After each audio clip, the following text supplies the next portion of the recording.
तारखेच्या रात्री सुमारे 1:40 आसपास कळंबोली सर्कलवरून जो कळंबोली स्टील मार्केटमध्ये रोड जातो त्या रोडवर काही इसम एका इसमास लाकडी दांडक्याने मारहाण करत होते असं एका फिर्यादीने विटनेस यातले जे फिर्यादी आहेत त्यांनी घरी जाताना पाहिलं। ते त्यांच्यासोबत एक सहकार्यासोबत आपल्या घरी चालले होते आणि त्यांनी ते पाहिल्यानंतर त्यांनी तात्काळ पोलीस स्टेशनला जाऊन इंटिमेट केलं आणि 5 मिनिटांमध्ये 1:45ला आमचे पीटर मोबाईल आणि पोलीस स्टाफ सदर घटनास्थळी पोहोचला। त्यावेळेस त्यांनी पाहिलं की एक रत्नेश कुमार जयस्वाल म्हणून आहे, जे यातले मयत आहेत, ते त्या ठिकाणी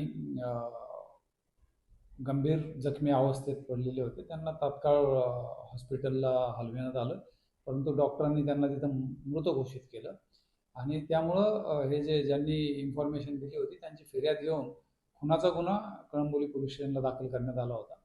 रात्रीच्या वेळी रस्त्यावर अचानकपणे खुनाचा गुन्हा घडल्याने वरिष्ठ अधिकाऱ्यांनी घटनास्थळी भेट देऊन तो गुन्हा उघडकीस आणण्याबाबत मार्गदर्शन आणि सूचना दिलेल्या होत्या।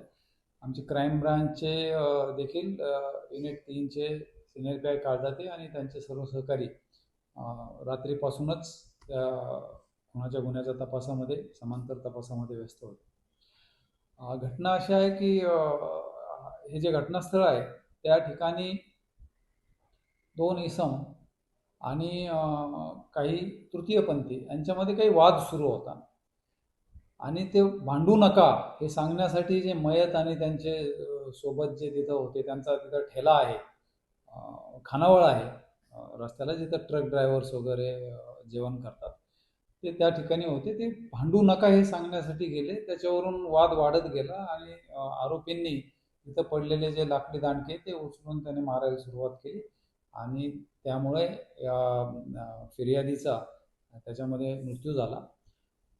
रात्रीची वेळ, हे कोण 2 लोक होते ते माहीत नव्हतं। अंधारामध्ये आणि आजूबाजूचे CCTV सुद्धा त्या ठिकाणी नाहीत, परंतु आमच्या गुन्हे शाखा 3च्या टीमने तेथील तांत्रिक तपास, परिसरातील CCTV याचं अवलोकन केलं आणि एक संशयित स्कूटीवरून 2 जण त्या दरम्यान जाताना दिसल्याच्या कारणावरून संशयावरून ते फॉलो केलं पुढं आणि त्या स्कूटीवरून जे गेलेले 2 जण होते तेच आरोपी असल्याचं पुढं निष्पन्न झालं। ते दोन्ही आरोपी मोहम्मद शाबीर शेख आणि जुएफ जमील इलियास शेख या दोघांनाही 2 तारखेला 24 तासाच्या गुन्हा घडल्यापासून 24 तासाच्या आतमध्ये निष्पन्न करून त्यांना अटक करण्यात आलेली आहे।